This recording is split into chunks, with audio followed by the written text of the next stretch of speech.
Welcome back to Wildlife Hotel. I'm Eric. And I'm Jeffrey. We spent 26 days adventuring in Japan, and we went everywhere from Tokyo to Osaka and everywhere in between. Japan is an incredible place, a truly life-changing experience for the both of us, and we wouldn't be us if we didn't share those adventures with you. Today we remember, revisit, relive, reminisce, share with you our adventure to Kinkaku-ji in Kyoto, Japan. And at the end of the video, we visit Japan's oldest restaurant. Be sure to watch to the end of the video if you're interested in that. Kinkaku-ji, the Golden Pavilion, one of the most famous Buddhist temples in northern Kyoto, and a World Heritage Site. Here stands a beautiful golden temple surrounded by massive gardens, a reflecting pond, and of course, tourists. So many tourists. We went during cherry blossom season, and we were surprised to see just how many cherry blossom trees were planted in Japan as a whole. It felt like everywhere we went, we saw cherry blossoms and people taking selfies, hanami parties, and while the crowds were positively massive, we had no problem getting our chance to take a selfie of our own. And we found this everywhere.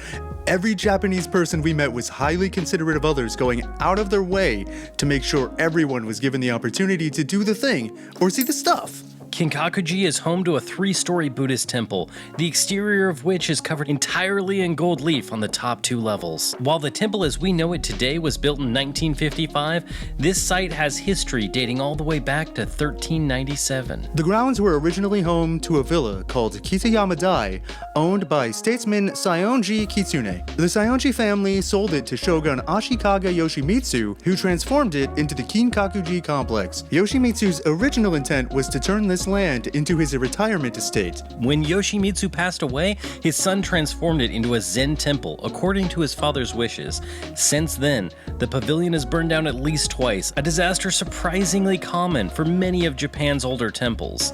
They're made of wood, and they've been around like 1,000 years. Accidents happen.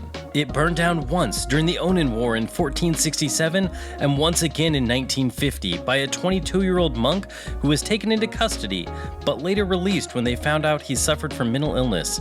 Surprisingly progressive for 1955 Japan. What do you got? Oh, it's a lot. Yeah, there's a lot here. Okay, so give me a breakdown. Your fortune will be better like the flowers enjoying their best in the spring. Be good and faithful. Never get lost in illicit love. Okay. During the fire, the original statue of Ashikaga Yoshimitsu was also lost, and the one standing in the complex today is a recreation of the original. Much like the statue, the temple we see today is a close recreation of what the original was thought to look like, complete with recreated statues and paintings throughout. However, there is some debate as to whether or not they would have used this much gold leaf to cover the 3-story building. It's hard to say. I didn't see this man's tax returns. Okay, so here we go. My fortune is excellent. I'm guessing most of them are excellent. They probably don't make a lot of 100 yen coins off of terrible fortunes. Everything you want to do can be done well. I mean, that's nice. I'm glad I don't have to half-ass anything. No problem in my family. That is untrue. Today, Kinkaku-ji serves as a storehouse for sacred Buddhist relics. Most, if not all, the temples we went to in Japan followed a similar path throughout their history. Most were burned down some time ago, and the buildings standing there today are faithful recreations of what the originals were thought to look like. We don't say this to disparage them.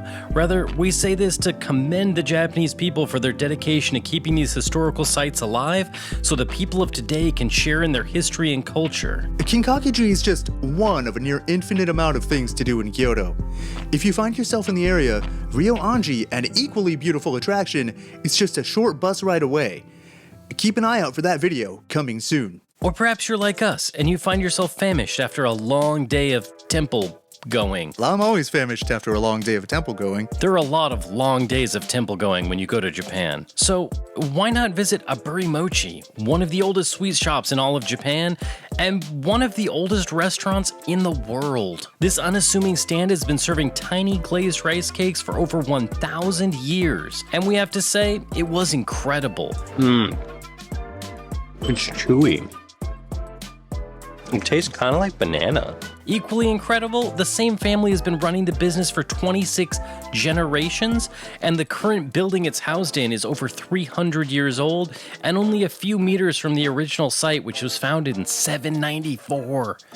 794! Why not take some time to relax and enjoy a hot cup of barley tea with some mochi on a stick before you go on your next amazing adventure? Also, maybe don't come here if you're looking for anything else. How good? This is literally the only thing you can get here.